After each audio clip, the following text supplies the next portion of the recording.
동이 트기 전 짙은 바다 안개가 자욱한 어느 작은 어촌 마을이었습니다. 으랴차, 으랴차. 새벽의 정적을 깨는 우렁찬 목소리가 파도 소리와 뒤섞여 울려 퍼졌습니다. 목소리의 주인공은 마을에서 가장 힘이 좋기로 이름난 젊은 어부, 강호였습니다. 그의 다부진 팔뚝과 어깨는 오랜 세월 뱃일로 다져진 근육으로 단단했습니다. 아이고, 이놈의 그물이 오늘은 유난히 무겁구먼. 월척이라도 걸렸나? 강호는 투덜거리면서도 얼굴에는 순박한 미소가 가득했습니다. 그때 지팡이를 짚은 마을 할머니 한 분이 아침 산책을 하다 그를 발견하고 말을 건넸습니다. 어이구, 강호 총각. 오늘도 제일 먼저 나왔구먼. 참 부지런도 하지? 할머니, 일찍 일어나셨네요. 그물에 물고기들이 잔뜩 걸렸는지 이놈들이 꼼짝도 안 하네요. 강호가 해맑게 웃으며 다시 그물에 온 힘을 쏟을 때였습니다. 뒤에서 다정하고 익숙한 목소리가 들려왔습니다. 강호야, 또 아침밥도 거르고 나왔구나. 50대의 건장한 체격을 가진 황 영감이 손에 김이 모락모락 나는 주먹밥을 들고 다가오고 있었습니다. 그는 20년 전 바다에 떠내려온 어린 강호를 거두어 친아들처럼 키워준 양아버지였습니다. 아버지! 와 주셨네요.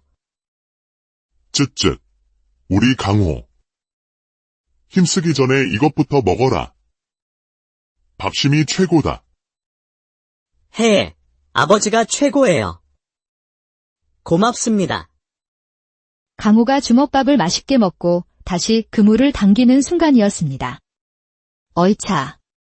강호가 있는 힘을 다해 그물을 끌어올리자 그물 속에서 무언가 하얀 것이 번쩍였습니다.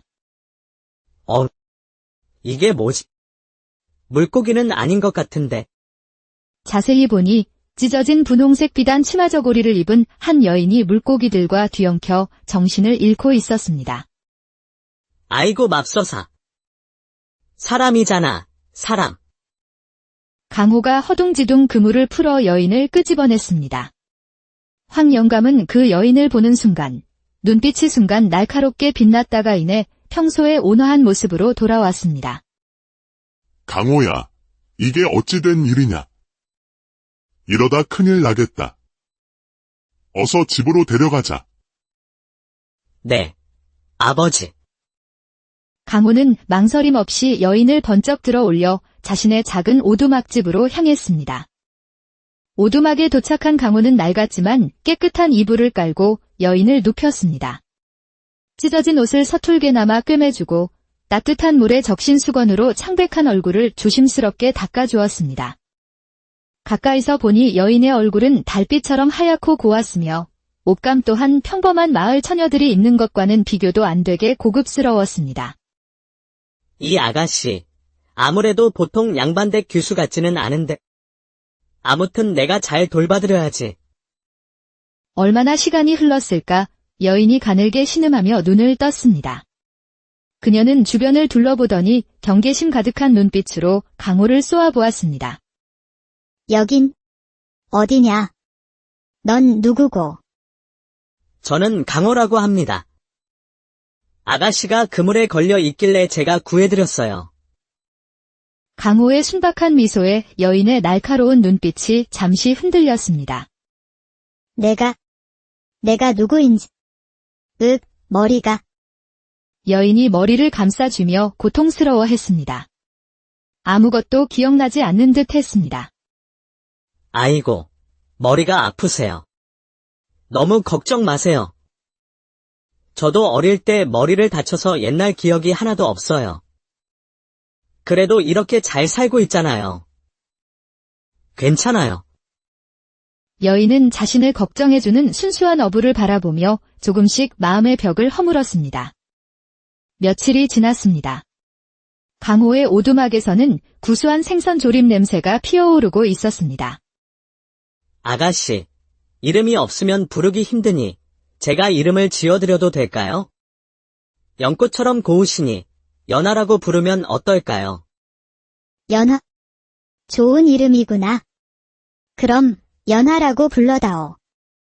그렇게 두 사람의 조심스러운 동거가 시작되었습니다. 강호는 연화를 살뜰히 보살폈고 연화는 강호의 순수함에 점차 이끌렸습니다. 어느 날 저녁, 연화가 마을 주막을 지날 때 안에서 수군거리는 소리가 들려왔습니다. 듣자 하니 이 장군께서 실종된 공주님을 애타게 찾고 있다던데. 그러게 말일세. 외구 놈들이 공주님이 탄배를 습격해서 바다에 빠지셨다더군. 연화는 그 말을 듣고 가슴이 철렁했습니다. 공주. 설마 내가. 하지만 애써 고개를 저었습니다. 한편 주막 구석에서 술을 마시던 황영감의 입가에는 섬뜩한 미소가 번졌습니다. 혼잣말. 공주라. 일이 재미있게 돌아가는군. 며칠 뒤 두 사람이 바닷가를 거닐고 있을 때였습니다. 강호가 불쑥 고백했습니다. 연아 씨, 저는 연아 씨가 참말로 좋습니다. 웃는 모습이 꼭 그림 같아서 가슴이 자꾸 쿵쾅거려요. 강호. 나도 내가 좋다. 두 사람이 서로의 마음을 확인한 그 순간 갑자기 바닷속에서 비명소리가 들려왔습니다. 살려주시오. 외구다. 외구들이 쳐들어왔다. 마을 어귀에서 불길이 치솟았고 왜구들이 칼을 들고 나타나 마을 사람들을 위협했습니다. 연아 씨, 어서 도망가야 해요. 안 돼, 강호야. 마을 사람들을 구해야 해. 연화의 눈빛이 변하더니 그녀의 몸이 번개처럼 움직였습니다. 그녀는 자신도 모르게 몸에 익은 무술로 왜구들을 쓰러뜨리기 시작했습니다. 이놈들아. 우리 마을 사람들에게 손대지 마라. 강호 역시 그의 괴력으로 왜구들을 상대했습니다. 두 사람의 활약으로 왜구들은 혼비백산하여 도망쳤습니다. 바로 그 이튿날 아침, 마을에 수십 명의 관군들이 들이닥쳤습니다. 그리고 위험 있는 모습의 이 장군이 말을 타고 나타났습니다. 장군의 눈은 마을 사람들을 훑다가 연화에게서 멈췄습니다. 그는 말에서 급히 내려와 그녀 앞에 무릎을 꿇었습니다. 연하 공주 마마. 살아 계셨군요.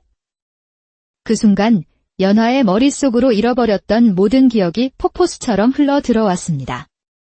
자신은 조선의 공주였고 왜구의 습격을 받아 바다에 빠졌던 것입니다. 이 장군.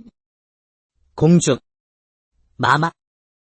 연아 씨가 공주 마마라고요? 강호는 망연자실한 표정으로 서 있었습니다. 자신과는 하늘과 땅 차이인 신분. 그는 고개를 떨구고 말없이 뒤돌아 뛰기 시작했습니다. 강호야. 기다려. 그게 아니야. 하지만 강호는 들리지 않는 듯 멀어져 갔습니다. 이 모든 광경을 멀리서 지켜보던 황영감의 입가에 다시 한번 차가운 미소가 걸렸습니다. 그날 밤 깊은 상심에 빠져 뒷산에 있던 강호에게 황영감이 찾아왔습니다. 강호야, 신분 같은 건 중요하지 않다. 중요한 건 내 마음이야. 어서 공주마마께 가보거라. 아버지. 정말 그래도 될까요? 물론이다. 어서 가거라. 용기를 얻은 강호가 산을 내려가는 동안 황영감은 싸늘한 표정으로 중얼거렸습니다. 미안하구나. 강호야. 그날 밤 공주가 머무는 임시 처소. 공주의 방문이 살며시 열리고 검은 그림자가 안으로 들어왔습니다. 바로 황영감이었습니다. 그가 잠든 공주를 덮치려는 순간 강호가 방으로 들어섰습니다. 아버지. 여기서 뭘 하시는 겁니까? 강호야. 황영감은 당황했지만 이내 품에서 칼을 빼들었습니다. 아버지. 그 칼은 대체. 미안하다. 강호야. 공주를 납치하는 것이 나의 임무다. 나는 왜구의 첩자다. 뭐라고요? 강호는 세상이 무너지는 듯한 충격에 휩싸였습니다. 20년 전, 내 부모가 탄배를 습격하고 불태운 것도 바로 나였다. 아버지, 어머니를, 당신이, 그때 바다에 떠내려온 널 살려두고 키운 건 언젠가 내 힘을 이용하기 위해서였다. 비켜라. 안 됩니다. 공주 마마는 제가 지킬 겁니다. 강호가 앞을 막아서자 황영감의 칼이 번쩍였고 강호는 어깨에 깊은 상처를 입고 쓰러졌습니다. 강호야, 황영감은 비명을 지르는 공주를 붙잡고 창문으로 뛰어내려 어둠 속으로 사라졌습니다. 며칠 뒤 상처를 회복한 강호는 이 장군을 찾아갔습니다. 이 장군은 그에게 놀라운 사실을 알려주었습니다. 강호야, 너는 그냥 어부가 아니다. 내 아버지는 20년 전 황영감에게 살해당한 수군의 용장, 강치수 장군이다. 너는 영웅의 아들이다. 자신의 출생의 비밀과 부모님의 원수를 알게 된 강호의 눈은 복수심과 결의로 불타올랐습니다. 장군님, 저도 함께 가게 해주십시오. 공주 마마를 구하고 아버지의 원수를 제 손으로 갚겠습니다. 마침내 관군들은 왜구의 본거지를 급습했습니다. 강호는 괴성을 지르며 왜구들을 쓰러뜨리고 공주가 갇힌 감옥으로 향했습니다. 감옥 앞에는 황영감이 칼을 들고 그를 기다리고 있었습니다. 올 줄 알았다. 나를 이기면 공주를 돌려주지. 당신을 용서할 수 없다. 두 사람의 처절한 싸움이 시작되었습니다. 그러나 20년간 무수를 연마한 황영감을 강호가 당해내기엔 역부족이었습니다. 강호가 상처투성이가 되어 쓰러지자 황영감이 칼을 높이 들어 올렸습니다. 그 순간 이 장군이 이끄는 관군들이 그들을 포위했습니다. 항복하라. 황영감은 잠시 망설이다가 쓰러진 강호를 바라보았습니다. 그의 눈빛이 복잡하게 흔들렸습니다. 강호야, 너를 정말 아들처럼 생각했다. 하지만 내 운명은 바꿀 수 없었구나. 다음 순간 황영감은 자신의 칼로 스스로의 목숨을 끊었습니다. 아버지, 강호의 절규가 바람에 실려 흩어졌습니다. 한 달 뒤 왕궁에서는 큰 잔치가 열렸습니다. 임금은 공주를 구한 강호를 치하하며 소원을 물었습니다. 소신, 공주 마마와 평생을 함께하고 싶사옵니다. 임금은 크게 웃으며 두 사람의 혼인을 허락했습니다. 하지만 강호와 연화공주는 궁궐의 화려한 삶 대신 그들의 인연이 시작된 작은 어촌마을로 돌아왔습니다. 아이고, 강호 총각이 공주 마마랑 같이 돌아왔네. 할머니들, 저 돌아왔어요. 얼마 뒤 연하는 떡두꺼비 같은 아들을 낳았습니다. 두 사람은 아들의 이름을 바다라고 지었습니다. 몇 년이 더 지나 강호의 마당에는 아이들의 웃음소리가 가득했습니다. 아버지, 이 물고기는 왜 이렇게 커요? 허, 그건 말이다. 아버지의 사랑이 듬뿍 들어가서 그렇지. 사람들은 강호를 바보 어부라 불렀지만 그의 순수한 마음과 진실한 사랑은 그 무엇보다 귀했습니다. 신분을 뛰어넘은 바보 어부와 공주의 사랑 이야기는 그렇게 마을의 전설이 되어 오래오래 전해졌답니다. 동이 트기 전 짙은 바다 안개가 자욱한 어느 작은 어촌 마을이었습니다. 으랴차, 으랴차. 새벽의 정적을 깨는 우렁찬 목소리가 파도 소리와 뒤섞여 울려 퍼졌습니다. 목소리의 주인공은 마을에서 가장 힘이 좋기로 이름난 젊은 어부, 강호였습니다. 그의 다부진 팔뚝과 어깨는 오랜 세월 뱃일로 다져진 근육으로 단단했습니다. 아이고, 이놈의 그물이 오늘은 유난히 무겁구먼. 월척이라도 걸렸나? 강호는 투덜거리면서도 얼굴에는 순박한 미소가 가득했습니다. 그때 지팡이를 짚은 마을 할머니 한 분이 아침 산책을 하다 그를 발견하고 말을 건넸습니다. 어이구, 강호 총각. 오늘도 제일 먼저 나왔구먼. 참 부지런도 하지? 할머니, 일찍 일어나셨네요. 그물에 물고기들이 잔뜩 걸렸는지 이놈들이 꼼짝도 안 하네요. 강호가 해맑게 웃으며 다시 그물에 온 힘을 쏟을 때였습니다. 뒤에서 다정하고 익숙한 목소리가 들려왔습니다. 강호야, 또 아침밥도 거르고 나왔구나. 50대의 건장한 체격을 가진 황 영감이 손에 김이 모락모락 나는 주먹밥을 들고 다가오고 있었습니다.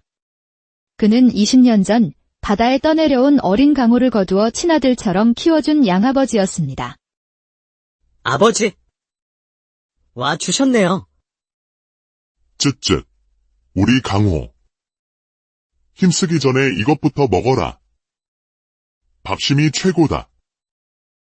해, 아버지가 최고예요. 고맙습니다. 강호가 주먹밥을 맛있게 먹고 다시 그물을 당기는 순간이었습니다. 어이차. 강호가 있는 힘을 다해 그물을 끌어올리자 그물 속에서 무언가 하얀 것이 번쩍였습니다. 이게 뭐지? 물고기는 아닌 것 같은데. 자세히 보니 찢어진 분홍색 비단 치마 저고리를 입은 한 여인이 물고기들과 뒤엉켜 정신을 잃고 있었습니다. 아이고 맙소사. 사람이잖아, 사람. 강호가 허둥지둥 그물을 풀어 여인을 끄집어냈습니다. 황 영감은 그 여인을 보는 순간 눈빛이 순간 날카롭게 빛났다가 이내 평소의 온화한 모습으로 돌아왔습니다. 강호야, 이게 어찌 된 일이냐? 이러다 큰일 나겠다. 어서 집으로 데려가자. 네, 아버지. 강호는 망설임 없이 여인을 번쩍 들어 올려 자신의 작은 오두막집으로 향했습니다. 오두막에 도착한 강호는 낡았지만 깨끗한 이불을 깔고 여인을 눕혔습니다. 찢어진 옷을 서툴게나마 꿰매주고 따뜻한 물에 적신 수건으로 창백한 얼굴을 조심스럽게 닦아주었습니다. 가까이서 보니 여인의 얼굴은 달빛처럼 하얗고 고왔으며 옷감 또한 평범한 마을 처녀들이 입는 것과는 비교도 안 되게 고급스러웠습니다. 이 아가씨, 아무래도 보통 양반댁 규수 같지는 않은데. 아무튼 내가 잘 돌봐드려야지. 얼마나 시간이 흘렀을까 여인이 가늘게 신음하며 눈을 떴습니다. 그녀는 주변을 둘러보더니 경계심 가득한 눈빛으로 강호를 쏘아보았습니다. 여긴 어디냐? 넌 누구고? 저는 강호라고 합니다. 아가씨가 그물에 걸려 있길래 제가 구해드렸어요. 강호의 순박한 미소에 여인의 날카로운 눈빛이 잠시 흔들렸습니다. 내가 누구인지. 머리가. 여인이 머리를 감싸주며 고통스러워했습니다. 아무것도 기억나지 않는 듯 했습니다. 아이고, 머리가 아프세요. 너무 걱정 마세요. 저도 어릴 때 머리를 다쳐서 옛날 기억이 하나도 없어요. 그래도 이렇게 잘 살고 있잖아요. 괜찮아요. 여인은 자신을 걱정해주는 순수한 어부를 바라보며 조금씩 마음의 벽을 허물었습니다. 며칠이 지났습니다. 강호의 오두막에서는 구수한 생선 조림 냄새가 피어오르고 있었습니다. 아가씨, 이름이 없으면 부르기 힘드니 제가 이름을 지어드려도 될까요? 연꽃처럼 고우시니 연하라고 부르면 어떨까요? 연하.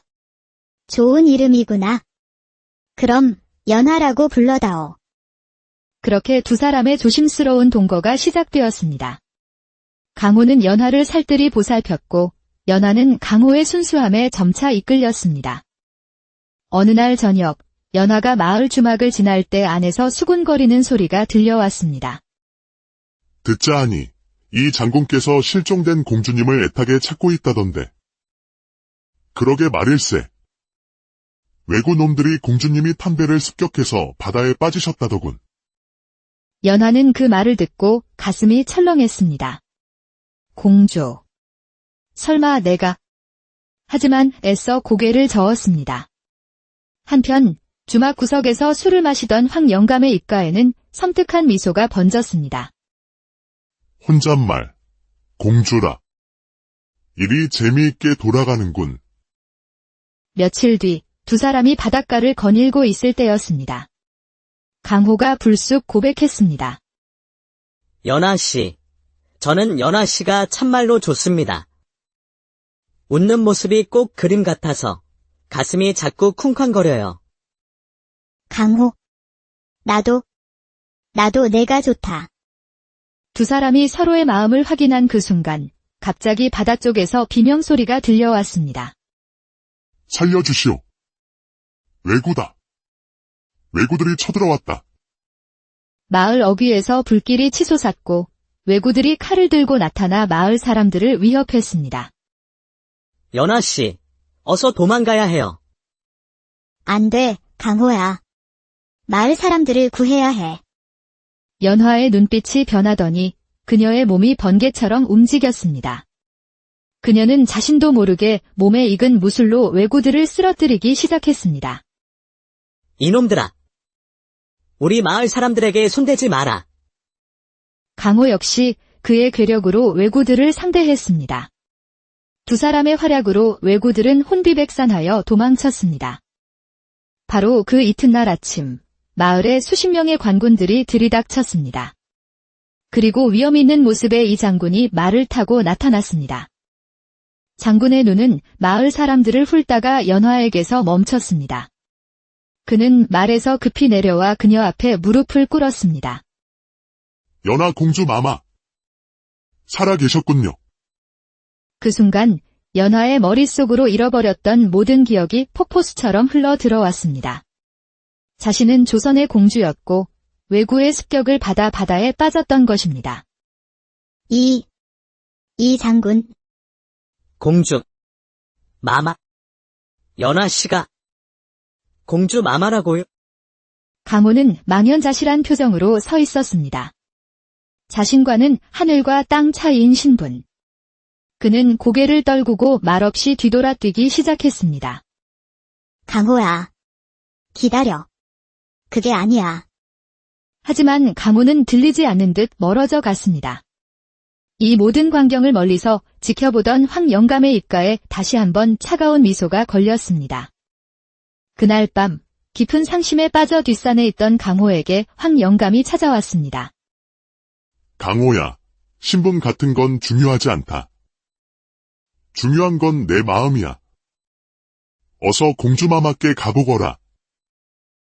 아버지. 정말 그래도 될까요? 물론이다. 어서 가거라. 용기를 얻은 강호가 산을 내려가는 동안 황영감은 싸늘한 표정으로 중얼거렸습니다. 미안하구나. 강호야. 그날 밤 공주가 머무는 임시 처소. 공주의 방문이 살며시 열리고 검은 그림자가 안으로 들어왔습니다. 바로 황영감이었습니다. 그가 잠든 공주를 덮치려는 순간 강호가 방으로 들어섰습니다. 아버지. 여기서 뭘 하시는 겁니까? 강호야. 황영감은 당황했지만 이내 품에서 칼을 빼들었습니다. 아버지. 그 칼은 대체. 미안하다. 강호야. 공주를 납치하는 것이 나의 임무다. 나는 왜구의 첩자다. 뭐라고요? 강호는 세상이 무너지는 듯한 충격에 휩싸였습니다. 20년 전, 내 부모가 탐배를 습격하고 불태운 것도 바로 나였다. 아버지. 어머니를. 당신이. 그때 바다에 떠내려온 널 살려두고 키운 건 언젠가 내 힘을 이용하기 위해서였다. 비켜라. 안 됩니다. 공주 마마는 제가 지킬 겁니다. 강호가 앞을 막아서자 황영감의 칼이 번쩍였고 강호는 어깨에 깊은 상처를 입고 쓰러졌습니다. 강호야. 황영감은 비명을 지르는 공주를 붙잡고 창문으로 뛰어내려 어둠 속으로 사라졌습니다. 며칠 뒤 상처를 회복한 강호는 이 장군을 찾아갔습니다. 이 장군은 그에게 놀라운 사실을 알려주었습니다. 강호야, 너는 그냥 어부가 아니다. 내 아버지는 20년 전 황영감에게 살해당한 수군의 용장, 강치수 장군이다. 너는 영웅의 아들이다. 자신의 출생의 비밀과 부모님의 원수를 알게 된 강호의 눈은 복수심과 결의로 불타올랐습니다. 장군님, 저도 함께 가게 해주십시오. 공주마마를 구하고 아버지의 원수를 제 손으로 갚겠습니다. 마침내 관군들은 왜구의 본거지를 급습했습니다. 강호는 괴성을 지르며 왜구들을 쓰러뜨리고 공주가 갇힌 감옥으로 향했습니다.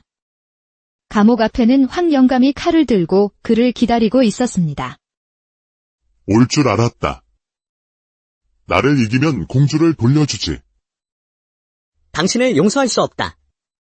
두 사람의 처절한 싸움이 시작되었습니다. 그러나 20년간 무수를 연마한 황영감을 강호가 당해내기엔 역부족이었습니다. 강호가 상처투성이가 되어 쓰러지자 황영감이 칼을 높이 들어 올렸습니다. 그 순간 이 장군이 이끄는 관군들이 그들을 포위했습니다. 항복하라. 황영감은 잠시 망설이다가 쓰러진 강호를 바라보았습니다. 그의 눈빛이 복잡하게 흔들렸습니다. 강호야, 너를 정말 아들처럼 생각했다. 하지만 내 운명은 바꿀 수 없었구나. 다음 순간 황영감은 자신의 칼로 스스로의 목숨을 끊었습니다. 아버지, 강호의 절규가 바람에 실려 흩어졌습니다.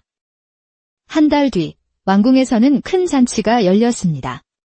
임금은 공주를 구한 강호를 치하하며 소원을 물었습니다. 소신, 공주마마와 평생을 함께하고 싶사옵니다. 임금은 크게 웃으며 두 사람의 혼인을 허락했습니다. 하지만 강호와 연화공주는 궁궐의 화려한 삶 대신 그들의 인연이 시작된 작은 어촌마을로 돌아왔습니다.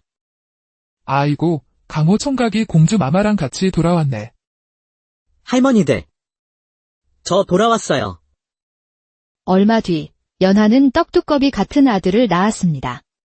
두 사람은 아들의 이름을 바다라고 지었습니다. 몇 년이 더 지나 강호의 마당에는 아이들의 웃음소리가 가득했습니다. 아버지, 이 물고기는 왜 이렇게 커요? 허, 그건 말이다. 아버지의 사랑이 듬뿍 들어가서 그렇지. 사람들은 강호를 바보 어부라 불렀지만 그의 순수한 마음과 진실한 사랑은 그 무엇보다 귀했습니다. 신분을 뛰어넘은 바보 어부와 공주의 사랑 이야기는 그렇게 마을의 전설이 되어 오래오래 전해졌답니다. 동이 트기 전 짙은 바다 안개가 자욱한 어느 작은 어촌 마을이었습니다. 으랴차, 으랴차. 새벽의 정적을 깨는 우렁찬 목소리가 파도 소리와 뒤섞여 울려 퍼졌습니다. 목소리의 주인공은 마을에서 가장 힘이 좋기로 이름난 젊은 어부, 강호였습니다. 그의 다부진 팔뚝과 어깨는 오랜 세월 뱃일로 다져진 근육으로 단단했습니다. 아이고, 이놈의 그물이 오늘은 유난히 무겁구먼. 월척이라도 걸렸나? 강호는 투덜거리면서도 얼굴에는 순박한 미소가 가득했습니다. 그때 지팡이를 짚은 마을 할머니 한 분이 아침 산책을 하다 그를 발견하고 말을 건넸습니다. 어이구, 강호 총각. 오늘도 제일 먼저 나왔구먼. 참 부지런도 하지? 할머니, 일찍 일어나셨네요. 그물에 물고기들이 잔뜩 걸렸는지 이놈들이 꼼짝도 안 하네요. 강호가 해맑게 웃으며 다시 그물에 온 힘을 쏟을 때였습니다. 뒤에서 다정하고 익숙한 목소리가 들려왔습니다. 강호야, 또 아침밥도 거르고 나왔구나. 50대의 건장한 체격을 가진 황영감이 손에 김이 모락모락 나는 주먹밥을 들고 다가오고 있었습니다. 그는 20년 전 바다에 떠내려온 어린 강호를 거두어 친아들처럼 키워준 양아버지였습니다. 아버지! 와 주셨네요. 쯧쯧. 우리 강호. 힘쓰기 전에 이것부터 먹어라. 밥심이 최고다. 해, 아버지가 최고예요. 고맙습니다. 강호가 주먹밥을 맛있게 먹고 다시 그물을 당기는 순간이었습니다. 어이차. 강호가 있는 힘을 다해 그물을 끌어올리자 그물 속에서 무언가 하얀 것이 번쩍였습니다. 이게 뭐지? 물고기는 아닌 것 같은데. 자세히 보니 찢어진 분홍색 비단 치마 저고리를 입은 한 여인이 물고기들과 뒤엉켜 정신을 잃고 있었습니다. 아이고 맙소사. 사람이잖아, 사람. 강호가 허둥지둥 그물을 풀어 여인을 끄집어냈습니다. 황 영감은 그 여인을 보는 순간 눈빛이 순간 날카롭게 빛났다가 이내 평소의 온화한 모습으로 돌아왔습니다. 강호야, 이게 어찌 된 일이냐? 이러다 큰일 나겠다. 어서 집으로 데려가자. 네, 아버지. 강호는 망설임 없이 여인을 번쩍 들어 올려 자신의 작은 오두막집으로 향했습니다. 오두막에 도착한 강호는 낡았지만 깨끗한 이불을 깔고 여인을 눕혔습니다. 찢어진 옷을 서툴게나마 꿰매주고 따뜻한 물에 적신 수건으로 창백한 얼굴을 조심스럽게 닦아주었습니다. 가까이서 보니 여인의 얼굴은 달빛처럼 하얗고 고왔으며 옷감 또한 평범한 마을 처녀들이 입는 것과는 비교도 안 되게 고급스러웠습니다. 이 아가씨, 아무래도 보통 양반댁 규수 같지는 않은데. 아무튼 내가 잘 돌봐드려야지. 얼마나 시간이 흘렀을까 여인이 가늘게 신음하며 눈을 떴습니다. 그녀는 주변을 둘러보더니 경계심 가득한 눈빛으로 강호를 쏘아보았습니다. 여긴 어디냐? 넌 누구고? 저는 강호라고 합니다. 아가씨가 그물에 걸려 있길래 제가 구해드렸어요. 강호의 순박한 미소에 여인의 날카로운 눈빛이 잠시 흔들렸습니다. 내가 누구인지. 머리가. 여인이 머리를 감싸주며 고통스러워했습니다. 아무것도 기억나지 않는 듯 했습니다. 아이고, 머리가 아프세요. 너무 걱정 마세요. 저도 어릴 때 머리를 다쳐서 옛날 기억이 하나도 없어요. 그래도 이렇게 잘 살고 있잖아요. 괜찮아요. 여인은 자신을 걱정해주는 순수한 어부를 바라보며 조금씩 마음의 벽을 허물었습니다. 며칠이 지났습니다. 강호의 오두막에서는 구수한 생선 조림 냄새가 피어오르고 있었습니다. 아가씨, 이름이 없으면 부르기 힘드니 제가 이름을 지어드려도 될까요? 연꽃처럼 고우시니 연하라고 부르면 어떨까요? 연하. 좋은 이름이구나. 그럼 연하라고 불러다오. 그렇게 두 사람의 조심스러운 동거가 시작되었습니다. 강호는 연하를 살뜰히 보살폈고 연하는 강호의 순수함에 점차 이끌렸습니다. 어느 날 저녁, 연하가 마을 주막을 지날 때 안에서 수군거리는 소리가 들려왔습니다. 듣자 하니 이 장군께서 실종된 공주님을 애타게 찾고 있다던데. 그러게 말일세. 외구 놈들이 공주님이 탄배를 습격해서 바다에 빠지셨다더군. 연하는 그 말을 듣고 가슴이 철렁했습니다. 공주. 설마 내가. 하지만 애써 고개를 저었습니다. 한편 주막 구석에서 술을 마시던 황 영감의 입가에는 섬뜩한 미소가 번졌습니다. 혼잣말. 공주라. 일이 재미있게 돌아가는군. 며칠 뒤 두 사람이 바닷가를 거닐고 있을 때였습니다. 강호가 불쑥 고백했습니다. 연하씨, 저는 연하씨가 참말로 좋습니다. 웃는 모습이 꼭 그림 같아서 가슴이 자꾸 쿵쾅거려요. 강호. 나도 내가 좋다. 두 사람이 서로의 마음을 확인한 그 순간 갑자기 바다 쪽에서 비명소리가 들려왔습니다. 살려주시오. 외구다. 외구들이 쳐들어왔다.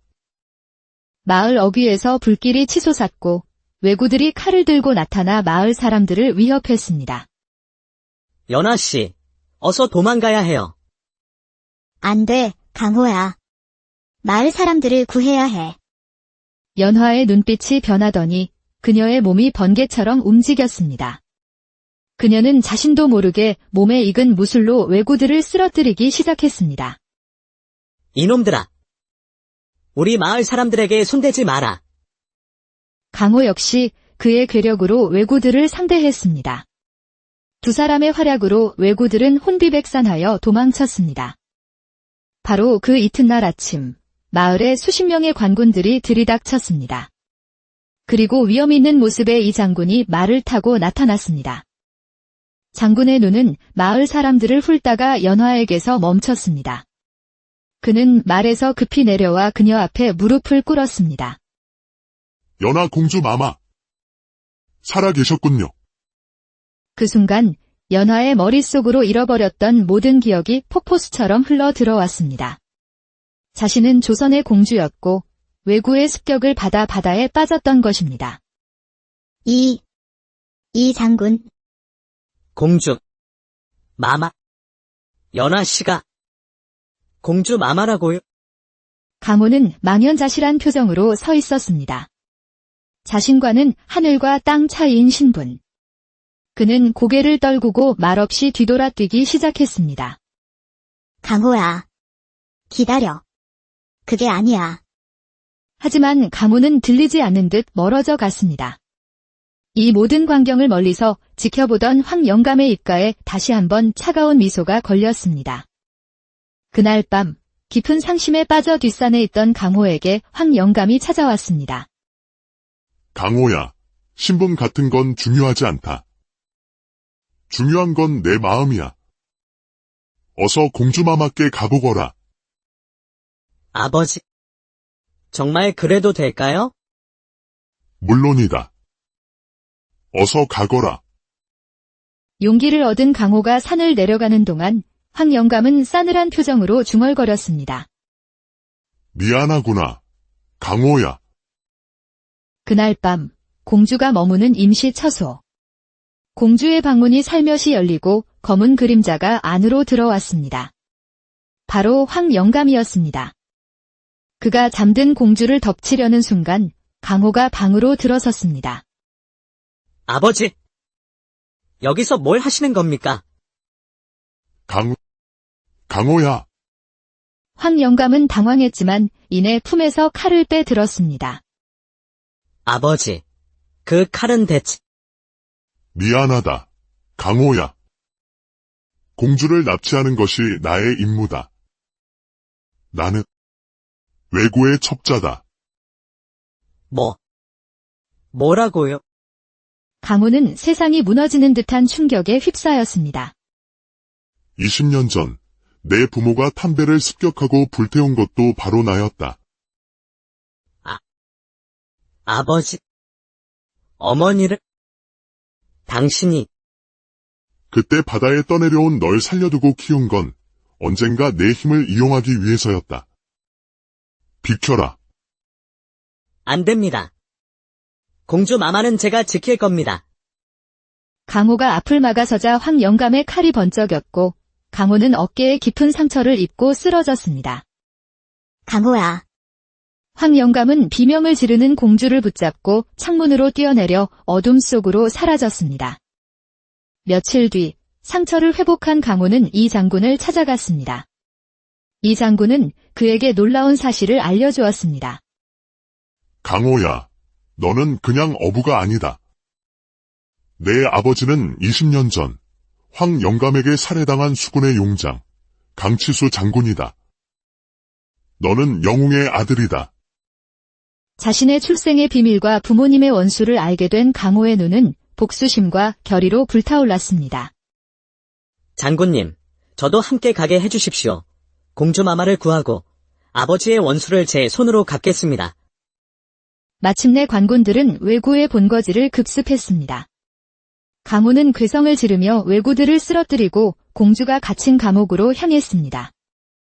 감옥 앞에는 황영감이 칼을 들고 그를 기다리고 있었습니다. 올 줄 알았다. 나를 이기면 공주를 돌려주지. 당신을 용서할 수 없다. 두 사람의 처절한 싸움이 시작되었습니다. 그러나 20년간 무수를 연마한 황영감을 강호가 당해내기엔 역부족이었습니다. 강호가 상처투성이가 되어 쓰러지자 황영감이 칼을 높이 들어 올렸습니다. 그 순간 이 장군이 이끄는 관군들이 그들을 포위했습니다. 항복하라. 황영감은 잠시 망설이다가 쓰러진 강호를 바라보았습니다. 그의 눈빛이 복잡하게 흔들렸습니다. 강호야, 너를 정말 아들처럼 생각했다. 하지만 내 운명은 바꿀 수 없었구나. 다음 순간 황 영감은 자신의 칼로 스스로의 목숨을 끊었습니다. 아버지, 강호의 절규가 바람에 실려 흩어졌습니다. 한 달 뒤 왕궁에서는 큰 잔치가 열렸습니다. 임금은 공주를 구한 강호를 치하하며 소원을 물었습니다. 소신, 공주 마마와 평생을 함께하고 싶사옵니다. 임금은 크게 웃으며 두 사람의 혼인을 허락했습니다. 하지만 강호와 연화공주는 궁궐의 화려한 삶 대신 그들의 인연이 시작된 작은 어촌마을로 돌아왔습니다. 아이고, 강호 총각이 공주 마마랑 같이 돌아왔네. 할머니들, 저 돌아왔어요. 얼마 뒤 연하는 떡두꺼비 같은 아들을 낳았습니다. 두 사람은 아들의 이름을 바다라고 지었습니다. 몇 년이 더 지나 강호의 마당에는 아이들의 웃음소리가 가득했습니다. 아버지, 이 물고기는 왜 이렇게 커요? 허, 그건 말이다. 아버지의 사랑이 듬뿍 들어가서 그렇지. 사람들은 강호를 바보 어부라 불렀지만 그의 순수한 마음과 진실한 사랑은 그 무엇보다 귀했습니다. 신분을 뛰어넘은 바보 어부와 공주의 사랑 이야기는 그렇게 마을의 전설이 되어 오래오래 전해졌답니다. 동이 트기 전 짙은 바다 안개가 자욱한 어느 작은 어촌 마을이었습니다. 으랴차, 으랴차. 새벽의 정적을 깨는 우렁찬 목소리가 파도 소리와 뒤섞여 울려 퍼졌습니다. 목소리의 주인공은 마을에서 가장 힘이 좋기로 이름난 젊은 어부, 강호였습니다. 그의 다부진 팔뚝과 어깨는 오랜 세월 뱃일로 다져진 근육으로 단단했습니다. 아이고, 이놈의 그물이 오늘은 유난히 무겁구먼. 월척이라도 걸렸나? 강호는 투덜거리면서도 얼굴에는 순박한 미소가 가득했습니다. 그때 지팡이를 짚은 마을 할머니 한 분이 아침 산책을 하다 그를 발견하고 말을 건넸습니다. 어이구, 강호 총각. 오늘도 제일 먼저 나왔구먼. 참 부지런도 하지? 할머니, 일찍 일어나셨네요. 그물에 물고기들이 잔뜩 걸렸는지 이놈들이 꼼짝도 안 하네요. 강호가 해맑게 웃으며 다시 그물에 온 힘을 쏟을 때였습니다. 뒤에서 다정하고 익숙한 목소리가 들려왔습니다. 강호야, 또 아침밥도 거르고 나왔구나. 50대의 건장한 체격을 가진 황 영감이 손에 김이 모락모락 나는 주먹밥을 들고 다가오고 있었습니다. 그는 20년 전 바다에 떠내려온 어린 강호를 거두어 친아들처럼 키워준 양아버지였습니다.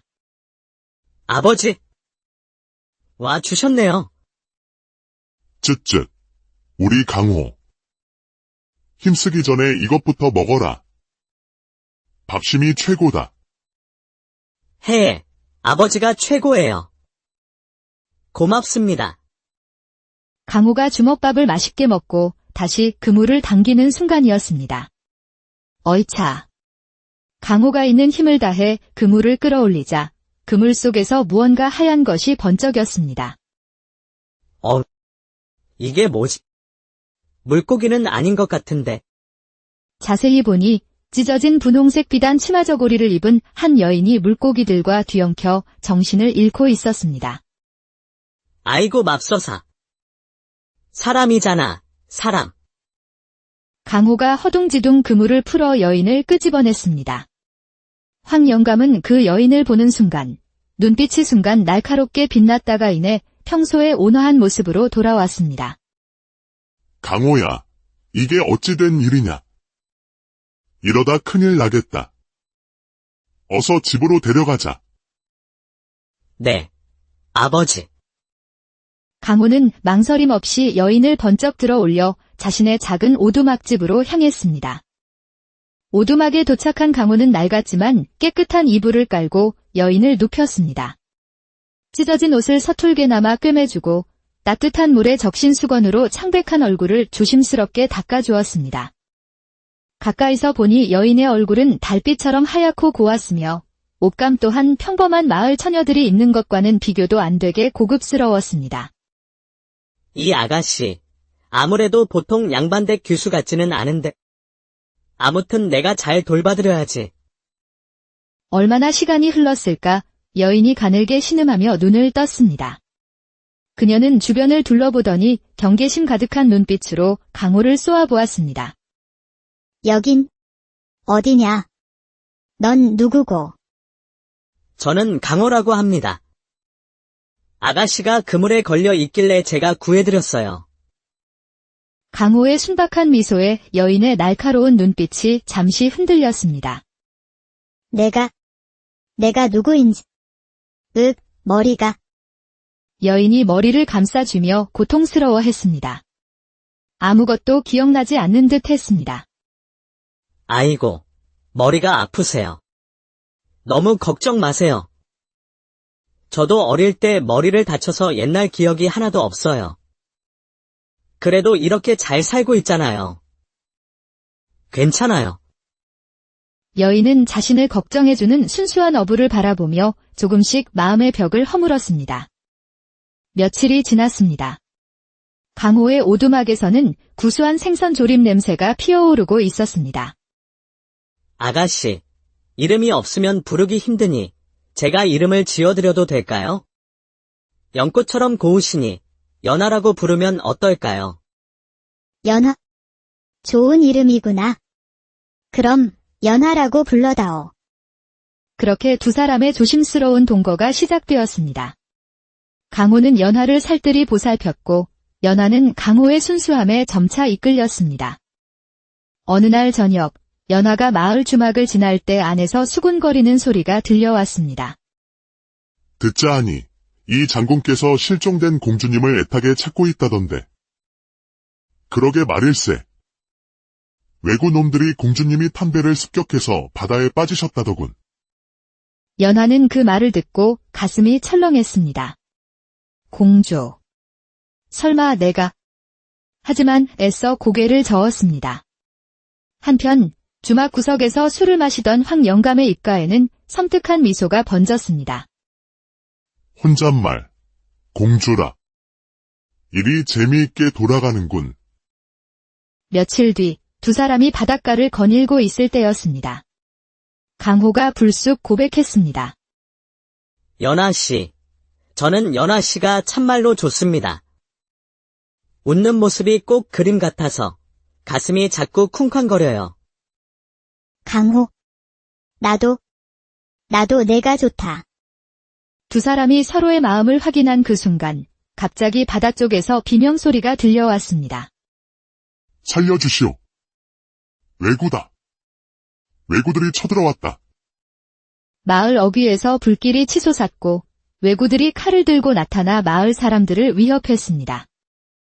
연하씨, 어서 도망가야 해요. 안 돼, 강호야. 마을 사람들을 구해야 해.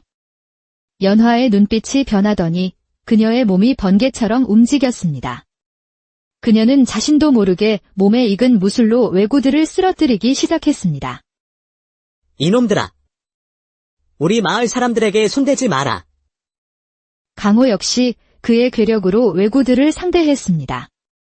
두 사람의 활약으로 왜구들은 혼비백산하여 도망쳤습니다. 바로 그 이튿날 아침, 마을에 수십 명의 관군들이 들이닥쳤습니다. 그리고 위험 있는 모습의 이 장군이 말을 타고 나타났습니다. 장군의 눈은 마을 사람들을 훑다가 연화에게서 멈췄습니다. 그는 말에서 급히 내려와 그녀 앞에 무릎을 꿇었습니다. 연하 공주 마마. 살아 계셨군요. 그 순간 연화의 머릿속으로 잃어버렸던 모든 기억이 폭포수처럼 흘러 들어왔습니다.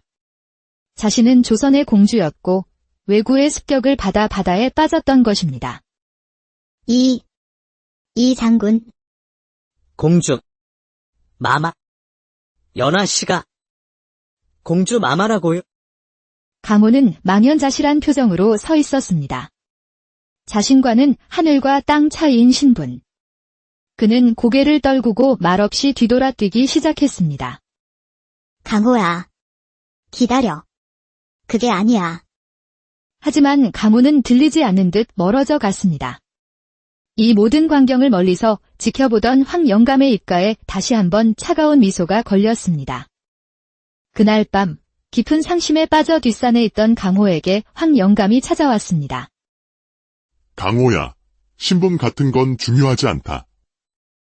중요한 건 내 마음이야. 어서 공주마마께 가보거라.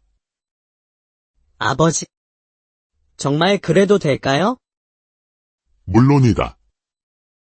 어서 가거라. 용기를 얻은 강호가 산을 내려가는 동안 황 영감은 싸늘한 표정으로 중얼거렸습니다. 미안하구나. 강호야. 그날 밤 공주가 머무는 임시 처소. 공주의 방문이 살며시 열리고 검은 그림자가 안으로 들어왔습니다. 바로 황 영감이었습니다. 그가 잠든 공주를 덮치려는 순간 강호가 방으로 들어섰습니다. 아버지. 여기서 뭘 하시는 겁니까? 강호야. 황 영감은 당황했지만 이내 품에서 칼을 빼들었습니다. 아버지. 그 칼은 대체... 미안하다. 강호야. 공주를 납치하는 것이 나의 임무다. 나는 왜구의 첩자다. 뭐라고요? 강호는 세상이 무너지는 듯한 충격에 휩싸였습니다. 20년 전, 내 부모가 탐배를 습격하고 불태운 것도 바로 나였다. 아버지. 어머니를... 당신이... 그때 바다에 떠내려온 널 살려두고 키운 건 언젠가 내 힘을 이용하기 위해서였다. 비켜라. 안 됩니다. 공주 마마는 제가 지킬 겁니다. 강호가 앞을 막아서자 황 영감의 칼이 번쩍였고 강호는 어깨에 깊은 상처를 입고 쓰러졌습니다. 강호야. 황 영감은 비명을 지르는 공주를 붙잡고 창문으로 뛰어내려 어둠 속으로 사라졌습니다. 며칠 뒤 상처를 회복한 강호는 이 장군을 찾아갔습니다. 이 장군은 그에게 놀라운 사실을 알려주었습니다. 강호야, 너는 그냥 어부가 아니다. 내 아버지는 20년 전 황 영감에게 살해당한 수군의 용장, 강치수 장군이다. 너는 영웅의 아들이다. 자신의 출생의 비밀과 부모님의 원수를 알게 된 강호의 눈은 복수심과 결의로 불타올랐습니다. 장군님, 저도 함께 가게 해주십시오. 공주 마마를 구하고 아버지의 원수를 제 손으로 갚겠습니다. 마침내 관군들은 왜구의 본거지를 급습했습니다. 강호는 괴성을 지르며 왜구들을 쓰러뜨리고 공주가 갇힌 감옥으로 향했습니다. 감옥 앞에는 황 영감이 칼을 들고 그를 기다리고 있었습니다. 올 줄 알았다.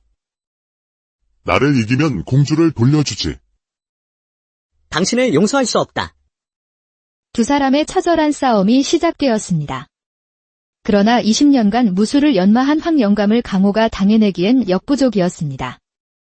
강호가 상처투성이가 되어 쓰러지자 황 영감이 칼을 높이 들어 올렸습니다. 그 순간 이 장군이 이끄는 관군들이 그들을 포위했습니다. 항복하라. 황 영감은 잠시 망설이다가 쓰러진 강호를 바라보았습니다. 그의 눈빛이 복잡하게 흔들렸습니다. 강호야, 너를 정말 아들처럼 생각했다. 하지만 내 운명은 바꿀 수 없었구나. 다음 순간 황 영감은 자신의 칼로 스스로의 목숨을 끊었습니다. 아버지. 강호의 절규가 바람에 실려 흩어졌습니다. 한 달 뒤 왕궁에서는 큰 잔치가 열렸습니다. 임금은 공주를 구한 강호를 치하하며 소원을 물었습니다. 소신, 공주 마마와 평생을 함께하고 싶사옵니다. 임금은 크게 웃으며 두 사람의 혼인을 허락했습니다. 하지만 강호와 연화공주는 궁궐의 화려한 삶 대신 그들의 인연이 시작된 작은 어촌마을로 돌아왔습니다. 아이고, 강호 총각이 공주 마마랑 같이 돌아왔네. 할머니들. 저 돌아왔어요. 얼마 뒤 연하는 떡두꺼비 같은 아들을 낳았습니다. 두 사람은 아들의 이름을 바다라고 지었습니다. 몇 년이 더 지나 강호의 마당에는 아이들의 웃음소리가 가득했습니다. 아버지, 이 물고기는 왜 이렇게 커요? 허, 그건 말이다. 아버지의 사랑이 듬뿍 들어가서 그렇지. 사람들은 강호를 바보 어부라 불렀지만 그의 순수한 마음과 진실한 사랑은 그 무엇보다 귀했습니다. 신분을 뛰어넘은 바보 어부와 공주의 사랑 이야기는 그렇게 마을의 전설이 되어 오래오래 전해졌답니다. 동이 트기 전 짙은 바다 안개가 자욱한 어느 작은 어촌 마을이었습니다. 으랴차, 으랴차. 새벽의 정적을 깨는 우렁찬 목소리가 파도 소리와 뒤섞여 울려 퍼졌습니다. 목소리의 주인공은 마을에서 가장 힘이 좋기로 이름난 젊은 어부, 강호였습니다. 그의 다부진 팔뚝과 어깨는 오랜 세월 뱃일로 다져진 근육으로 단단했습니다. 아이고, 이놈의 그물이 오늘은 유난히 무겁구먼. 월척이라도 걸렸나? 강호는 투덜거리면서도 얼굴에는 순박한 미소가 가득했습니다. 그때 지팡이를 짚은 마을 할머니 한 분이 아침 산책을 하다 그를 발견하고 말을 건넸습니다. 어이구, 강호 총각. 오늘도 제일 먼저 나왔구먼. 참 부지런도 하지? 할머니, 일찍 일어나셨네요. 그물에 물고기들이 잔뜩 걸렸는지 이놈들이 꼼짝도 안 하네요. 강호가 해맑게 웃으며 다시 그물에 온 힘을 쏟을 때였습니다. 뒤에서 다정하고 익숙한 목소리가 들려왔습니다. 강호야, 또 아침밥도 거르고 나왔구나. 50대의 건장한 체격을 가진 황 영감이 손에 김이 모락모락 나는 주먹밥을 들고 다가오고 있었습니다. 그는 20년 전 바다에 떠내려온 어린 강호를 거두어 친아들처럼 키워준 양아버지였습니다. 아버지! 와 주셨네요. 쯧쯧. 우리 강호. 힘쓰기 전에 이것부터 먹어라. 밥심이 최고다. 해, 아버지가 최고예요. 고맙습니다. 강호가 주먹밥을 맛있게 먹고 다시 그물을 당기는 순간이었습니다. 어이차. 강호가 있는 힘을 다해 그물을 끌어올리자 그물 속에서 무언가 하얀 것이 번쩍였습니다. 이게 뭐지? 물고기는 아닌 것 같은데. 자세히 보니 찢어진 분홍색 비단 치마 저고리를 입은 한 여인이 물고기들과 뒤엉켜 정신을 잃고 있었습니다. 아이고 맙소사. 사람이잖아, 사람. 강호가 허둥지둥 그물을 풀어 여인을 끄집어냈습니다. 황 영감은 그 여인을 보는 순간 눈빛이 순간 날카롭게 빛났다가 이내 평소의 온화한 모습으로 돌아왔습니다. 강호야, 이게 어찌 된 일이냐? 이러다 큰일 나겠다. 어서 집으로 데려가자. 네, 아버지. 강호는 망설임 없이 여인을 번쩍 들어 올려 자신의 작은 오두막집으로 향했습니다. 오두막에 도착한 강호는 낡았지만 깨끗한 이불을 깔고 여인을 눕혔습니다. 찢어진 옷을 서툴게나마 꿰매주고 따뜻한 물에 적신 수건으로 창백한 얼굴을 조심스럽게 닦아주었습니다. 가까이서 보니 여인의 얼굴은 달빛처럼 하얗고 고왔으며 옷감 또한 평범한 마을 처녀들이 입는 것과는 비교도 안 되게 고급스러웠습니다. 이 아가씨, 아무래도 보통 양반댁 규수 같지는 않은데. 아무튼 내가 잘 돌봐드려야지. 얼마나 시간이 흘렀을까 여인이 가늘게 신음하며 눈을 떴습니다. 그녀는 주변을 둘러보더니 경계심 가득한 눈빛으로 강호를 쏘아보았습니다. 여긴 어디냐? 넌 누구고? 저는 강호라고 합니다. 아가씨가 그물에 걸려 있길래 제가 구해드렸어요. 강호의 순박한 미소에 여인의 날카로운 눈빛이 잠시 흔들렸습니다. 내가 누구인지. 머리가. 여인이 머리를 감싸주며 고통스러워했습니다.